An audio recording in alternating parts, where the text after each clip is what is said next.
রাঘব চাড্ডা মহাশয় দেখিয়ে দিলেন সৎ পথে লড়াই করলে সতেরই একদিন জয় হবেই। রাঘব চাড্ডা মহাশয় জানালেন যে উনি যে কথাগুলো পার্লামেন্টে বলেছিলেন সেই কথাগুলোর মধ্যে একটি কথা সফল হয়েছে। তিনি যে সাধারণ মানুষের কষ্টের কথা, সাধারণ মানুষের অনেক অসুবিধার কথা পার্লামেন্টে তুলে ধরেছিলেন, তার মধ্যে একটি হলো এয়ারপোর্টে ক্যান্টিনে বেশি দামের খাবারের কথা, যেখানে চা, সিঙ্গাড়া, স্যান্ডউইচ, জলের বোতল এগুলো অনেক বেশি দামে পাওয়া যায়, যেটা সাধারণ মানুষ এফোর্ড করতে পারে না। যেখানে এক কাপ চায়ের দাম 250 টাকা, একটা সিঙ্গাড়ার দাম 350 টাকা।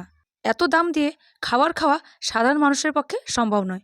তাই সাধারণ মানুষ না খেয়েই বা জল খেয়েই কাটাতেন এয়ারপোর্টে যতক্ষণ থাকতেন। এই সাধারণ মানুষের কষ্টের কথা উনি পার্লামেন্টে তুলে ধরেছিলেন। এখন খুশির কথা উনি জানালেন যে সরকার এই ব্যাপারটা মেনে নিয়েছেন।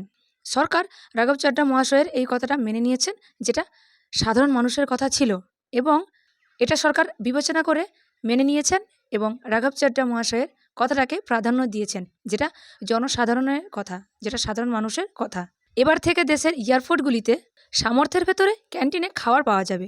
এর প্রথম ক্যান্টিন শুরু হলো কলকাতা এয়ারপোর্টে, যেখানে 10 টাকার চা আর 20 টাকার সিঙ্গাড়া পাওয়া যাবে। দেখলেন তো যে সাধারণ মানুষের কথা বলার পরে পার্লামেন্টে সে কথাটা প্রযোজ্য হয়েছে, কারণ কথাটা ছিল ন্যায়, সতের পথে কথা, তাই সেই কথাটাকে সরকারও বাধ্য হয়েছেন প্রাধান্য দিতে। তাই যে মানুষটা আমাদের জন্য এত কষ্ট করছেন, যে মানুষটা আমাদেরকে এতটাই দাম দিচ্ছেন এবং পার্লামেন্টে আমাদের বক্তব্যকে পৌঁছে দিচ্ছেন, সেই রাঘব চাড্ডা স্যারকে জানিয়ে অসংখ্য ধন্যবাদ। এটা তো সত্যের পথের প্রথম সিঁড়ি, এরপর তো আরও পথ চলা বাকি। আমরা সবাই আপনার পাশে আছি স্যার, আপনি এগিয়ে যান, আপনি সত্যের পথ থেকে এক পাও পেছোবেন না। জয় হিন্দ, জয় ভারত।